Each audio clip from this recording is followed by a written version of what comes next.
Alright guys, so let's begin. शुरू करें.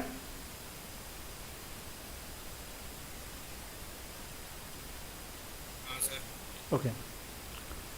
So what we have discussed so far, screen visible है सबके लिए? Voice clear है? Yes, sir. Okay. So let's begin with our nanostructure. We are going to have discussion about size effect.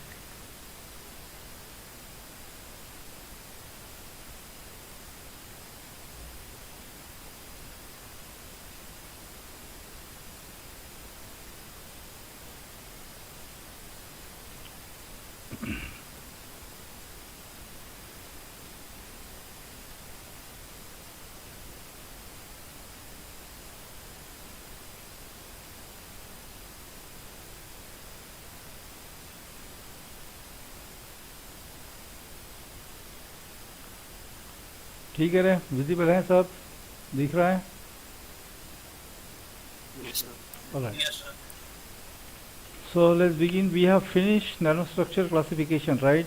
After that classification, now we are able to understand what are the different classes of material that can possibly exist by using KDML classification or Glitter classification. Alright. So finally,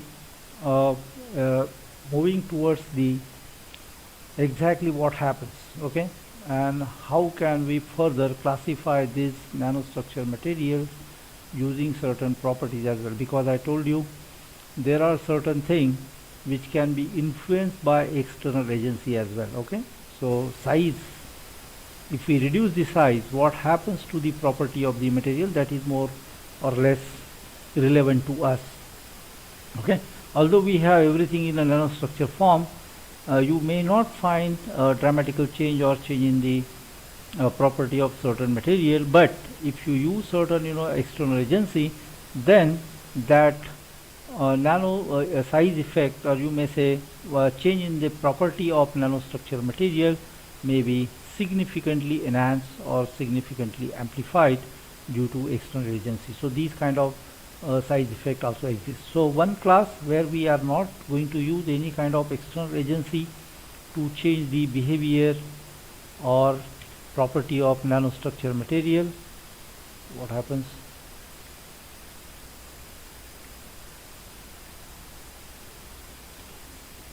Okay.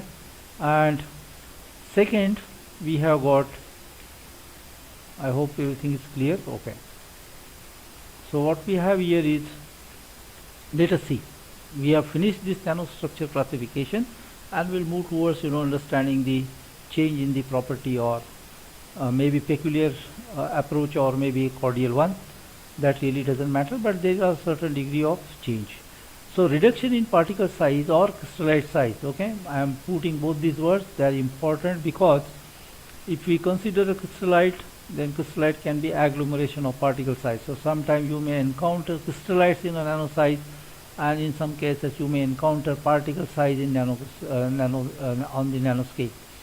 So therefore I am using particle size or crystallite size can lead to the several changes, okay, lead to the several changes in the property of material. Crystal structure of material mainly determines the property that I have repeatedly told you, that it's a crystal structure that determines the property. But when we are talking about the solid, then it's a microstructure. Solid means we have a fine powder, we put them together by some mechanism and we form the product. So in that context I am saying a solid, okay. So solid then means that means we are talking about the microstructure, and any kind of material you take, crystal structure is the building block. So somehow it is a crystal structure that matters really, and it determines the property of material, and therefore structural changes can alter the property of solid as well, okay. For example, here what I am just quoting few of them. Y2O3, it's in a monoclinic structure, okay, room temperature structure, or when we have a polycrystalline Y2O3, it's a monoclinic structure. What is monoclinic structure? Now you know A is equal to A not equal to B not equal to C, alpha is equal to beta is equal to pi by 2, and gamma is equal to not equal to gamma. So those are the conditions for a monoclinic structure in the first setting, and second setting you find beta not equal to alpha and gamma is equal to pi by 2. That's the second setting. Tetragonal cubic structure, a tetragonal structure of zirconium oxide. Okay, all of these are actually refracting material, and they are good insulator as well, and we use this material as a high K dielectric materials. Okay, so their structural property is very important as far as CMOS technology concerned, because these materials can be used as a high K dielectrics in gate stack. So effectively you are actually changing or trying to tailor the leakage current of transistors. So where we use this kind of dielectrics. So these are the important materials. So if critical grain size, okay, if a grain size is approximately 30 nanometer, this kind of transition can be observed, monoclinic to cubic. Okay. Similarly, in case of ZrO2, tetragonal to monoclinic transition can be seen. TiO2 enters to rutile. Okay, all of these two are actually crystal structure. Rutile is actually tetragonal one, but they are the original mineral, so structure is just named that way. Barium titanate cubic to tetragonal, critical grain size is 120 nanometer. Okay, so if you cross this limit, or if you reduce the particle size beyond this limit, possibly what will happen is something will certainly change, and you may find some different kind of structure. Okay, it is not really necessary. These are the observed phenomena, observed observation over the period of time: monoclinic to cubic, tetragonal to monoclinic, and enters to rutile, cubic to tetragonal. So these are the nanocrystalline one, and these are the polycrystalline one. Okay, the second row is polycrystalline. This is a nano one. And reducing the particle size, that is the only thing that we have done. So so far we are able to reduce the particle size of the material. So this kind of structural transition can take place, and some of the property can even change. Some of the property of material can actually change.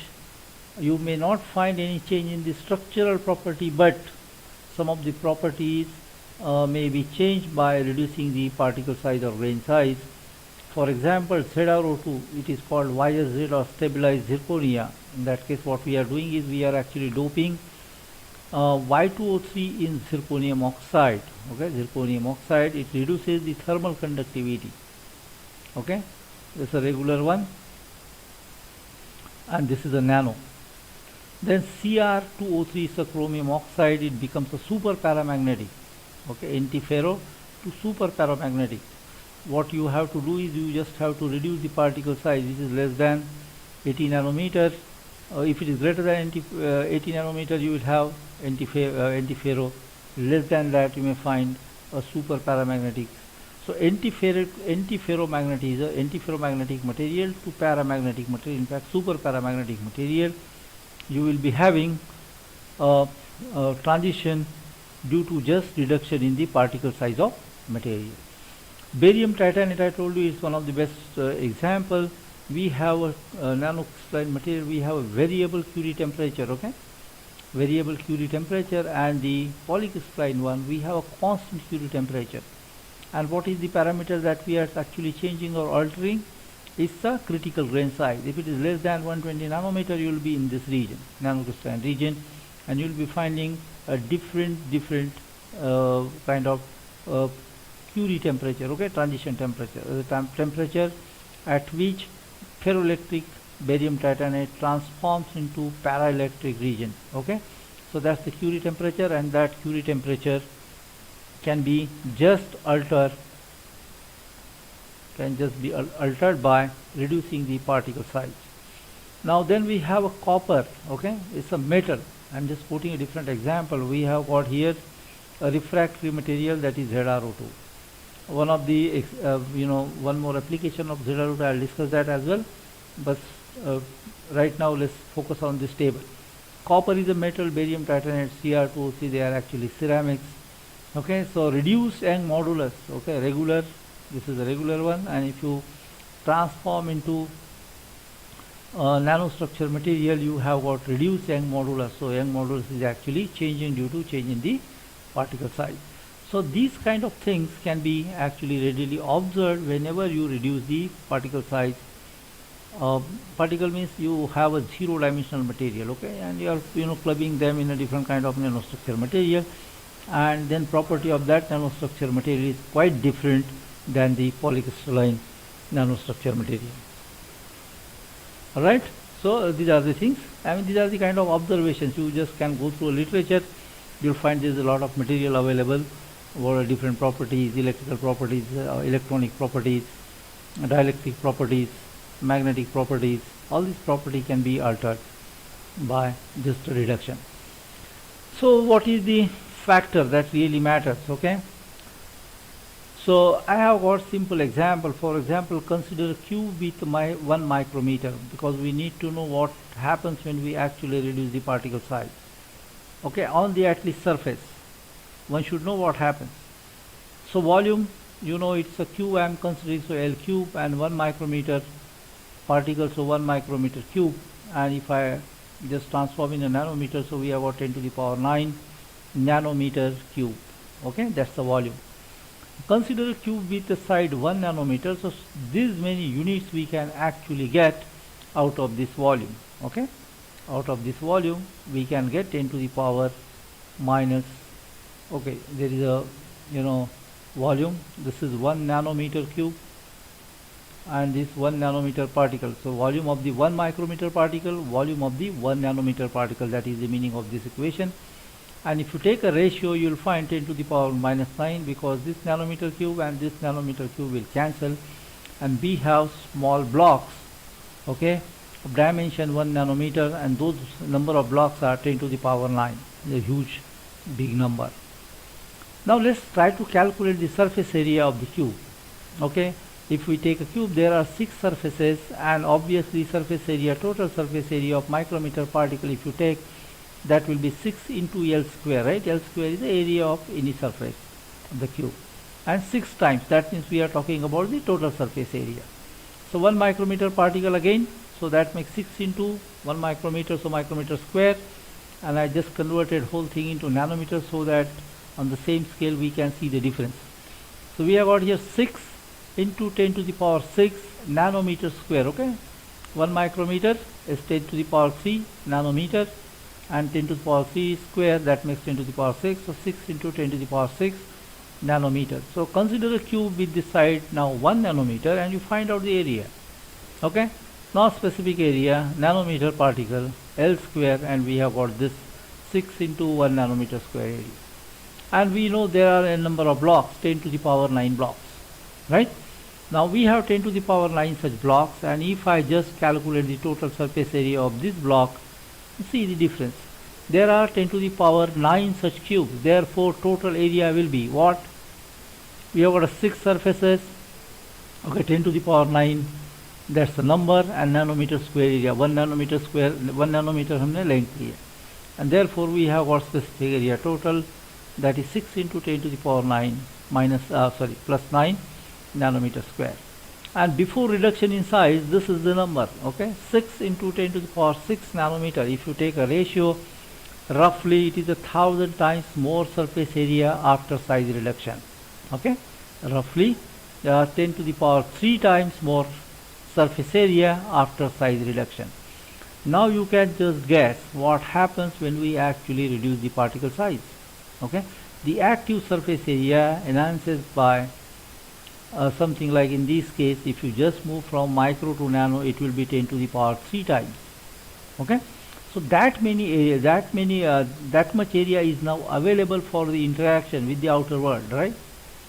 So for example, if you are talking about the diffusion case, okay, diffusion, so initially let's take, we have got, if I move to the board, okay, if we move to the board, then possibly you can understand what I am trying to tell you. Okay, so let's see that.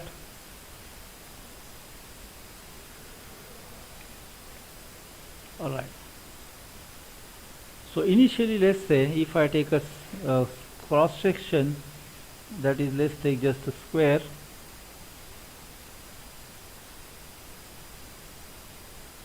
Okay, that is how we think. Now I divide it into 4 blocks. Now I just divide them into divide it into 4 blocks, and you'll find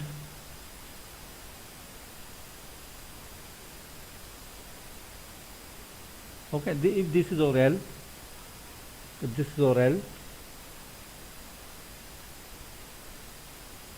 okay, so area A is equal to, we have got L square, and second time what we have is 4 such blocks. So 4 into, let's take small dash square. Small dash is small L is this one. Okay, so L square. So we have got initially L square, then we have 4 into L square. If I take just a 3-dimensional case, in 3-dimensional case it will be a little different, because, and again it will be quite visible. If we have a cube, for example, okay, what we have done is actually same thing.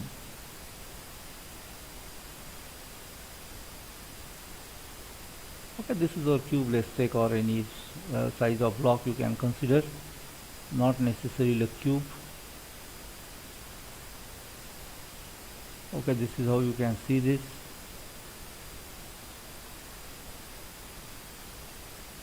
Okay, if I divide this into smaller block, okay, if I divide this into smaller blocks, for example, what happens? Effectively, we are actually increasing the number of sites available for the interaction. Okay, effectively we are increasing the number of sites available for the interaction. Alright, so this is the kind of, this one we have got something like this, the smallest part you can say.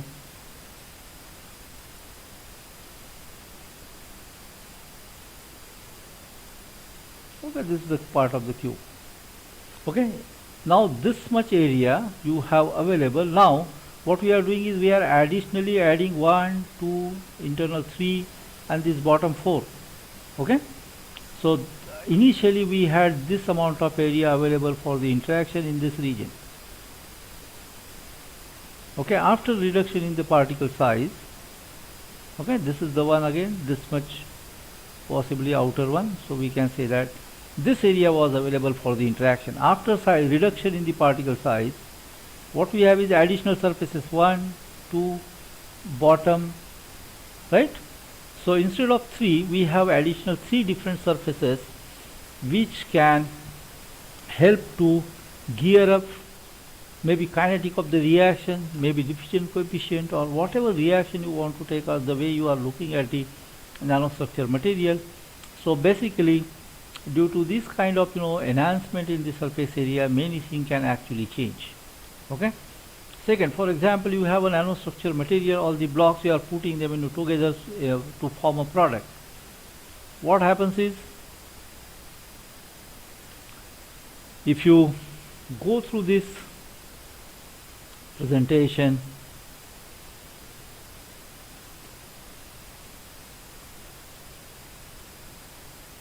something wrong with the PC. Okay, when particle size of the particle is reduced from macro to nanoscale, a dramatic change in all its properties observed.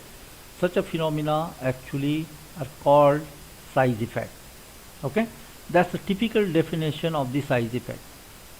And the way I told you, there are 2 types, one intrinsic one and other one is extrinsic one. In case of intrinsic size effect, you don't need any external agency, okay, to change the behavior of nanostructure material. It is just the reduction in the particle size or crystallite size. Okay, that's the intrinsic kind of size effect. And in extrinsic case of size effect, you are reducing the particle size, your material is in nanostructure form, and still you need some external agency to change the behavior of that material. So we have got extrinsic size effect. So intrinsic and extrinsic, there are 2 types of size effect, and we'll see what happens on its effect on different properties. Okay, first case, we have got a structural change in the property, a structural change. Okay, change in the lattice constant. Structural means we are talking about the change in the lattice constant or alpha, beta, gamma, or anything else. Okay, maybe atomic position, something like that. So these are called structural property. Influence of size reduction on change in the lattice constant. Okay, what you find is actually lattice constant of certain material may change. I am saying lattice constant may change. It can be compressed, it can expand. Both things are possible. Okay, both the things are possible, and therefore I just use word change, not just reduction. Okay, so change in the lattice constant due to reduction in the particle size, which is the intrinsic type of classical. IC stands for actually classical. Okay, intrinsic size effect. Structural property again. Okay, structural property, anything from one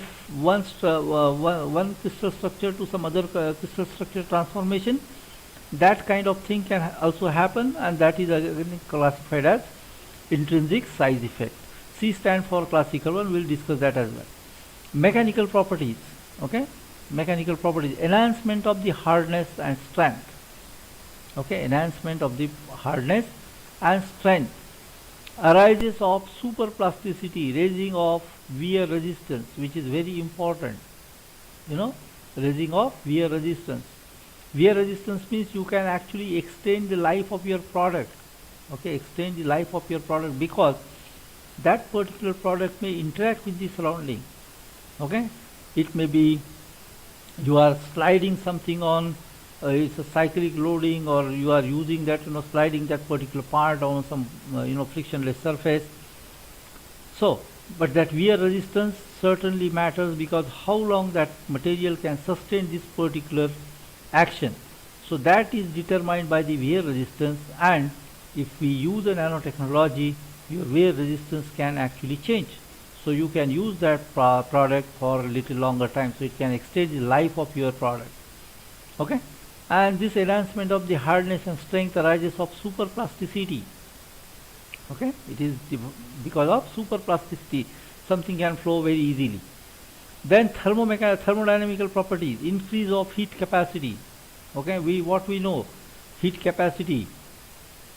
Okay, energy required to raise temperature of some material by 1 degree. That's the heat capacity at constant volume or at constant pressure. So that heat is generally measured by the internal energy of the crystal, but just a change in the particle size of material. Okay, just if we change the particle size of material, this basic fundamental property even can be altered or can be increased. Okay, increase of thermal expansion. Okay, which is again quite relevant. For example, you are using something at 40 or 50 degrees Celsius temperature, and at 40 or 50 degrees Celsius temperature there is some thermal expansion. Of course, whether metal, insulator or semiconductor, that is always there, but you can increase that. Okay, increase the thermal expansion coefficient if you need. So this sometimes it can have an adverse effect as well, and sometimes it can have a good effect. In this case, if you increase the thermal expansion coefficient, then possibly some of the limits may change. Okay, so that may restrict the range of the temperature for your product. Decrease of Debye temperature. Okay, this Debye temperature actually is very relevant number in case of superconductors. So we can actually decrease that by just reducing the particle size. So region of transition can be changed from ordinary conductor to superconductor. Stabilization of high temperature phases. Okay, if you go through literature, one of my own paper exists, a zinc oxide. Okay, zinc oxide that crystallizes in a hexagonal structure, which is a Roosite structure.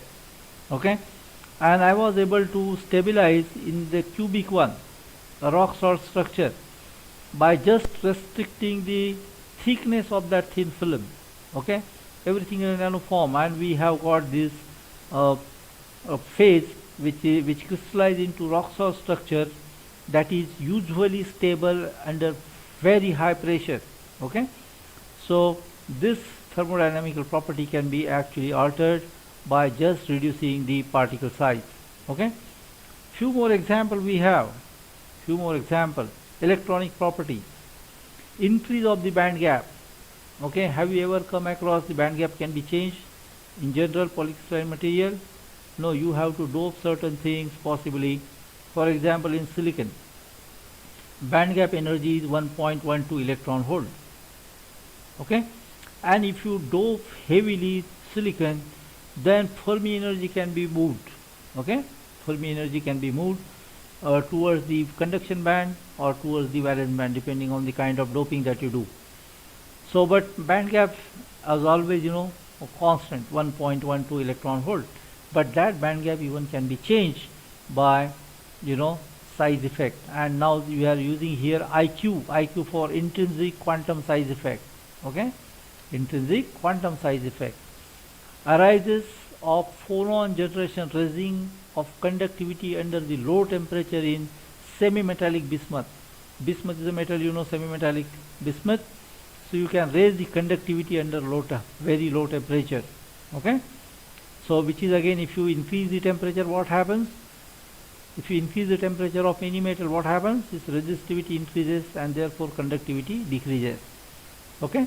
But in this case, what happens is under low temperature, you are lowering the temperature and conductivity, you are raising the conductivity. Okay. It's quite opposite phenomenon. So these kind of things can happen in the material, and this kind of effects are called quantum size effect. It's intrinsic quantum, just a reduction in the particle size of material can lead to the these kind of effects or size effects. Magnetic is one of the important for particularly computer science people, because magnetic material we use to store the information. Okay, your hard disk, that is actually made up of Fe2O3, Fe2O4, and that Fe2O4 or even Fe2O3 is a magnetic material. Okay, it's a magnetic material. Increase or decrease of coercive field at critical D. Okay, what does it mean? If you are increasing or decreasing coercive field, that means a needle, whether it can be used as a permanent magnet or ordinary magnet. Okay, ordinary magnetic material or permanent magnetic material, that can even be tailored by changing the particle size. Okay, this is again intrinsic quantum. Okay, this is intrinsic quantum size effect. Decrease of Curie temperature, again it's the intrinsic quantum size effect. Decrease of Curie temperature, that happens in a magnetic material, right? If you are moving your transition temperature towards the room temperature or away from the at higher temperature, that means you can actually alter the regime of application of certain ferromagnetic material. Okay, so you can change that range of the temperature by just changing the size of the particle. Here we have size of the paramagnetism, rise of paramagnetism in ferromagnetic material. Okay, at some critical D, again it's the external one. External means you have to apply external magnetic field to change this behavior. Okay, so that's the external quantum size effect. Rise of giant magnetoresistance. What is the giant magnetoresistance? Resistance of material changes when you apply the magnetic field. Okay, this is the one that we use actually to fabricate the head of your hard disk, which reads or writes the data on your hard disk. It's a giant magnetoresistance sensor that we are actually using. So the behavior or the quality of sensor can be changed by this external quantum size effect. So we can change the property of that typical sensor that we just use to read or write the data on your hard disk. Rise of maximal temperature of magnetoresistance. Okay, rise of maximal temperature of magnetoresistance. Again, this particular phenomenon can alter the range of the temperature or applicability of your device in a temperature range. So that can also be tailored by the size effect. Increase of magnetic permeability or in ferromagnetic material. So how many lines of forces, okay, will pass through the material. Okay, at what degree you can actually magnetize it or demagnetize it, that can also be done using or by changing the size of your material.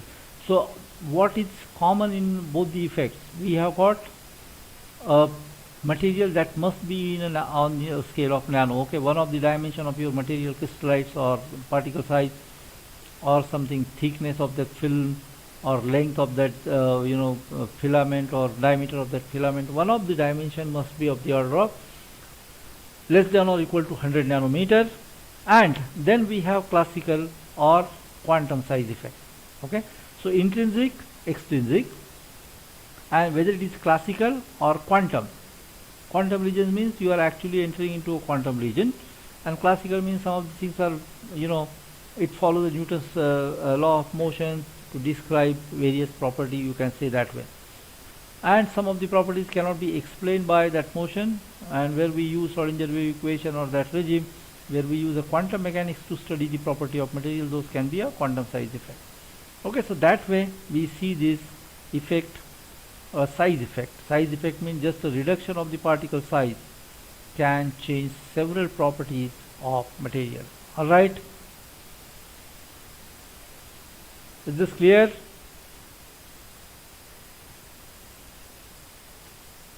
Yes, sir. ठीक है, effective area and everything is clear now. What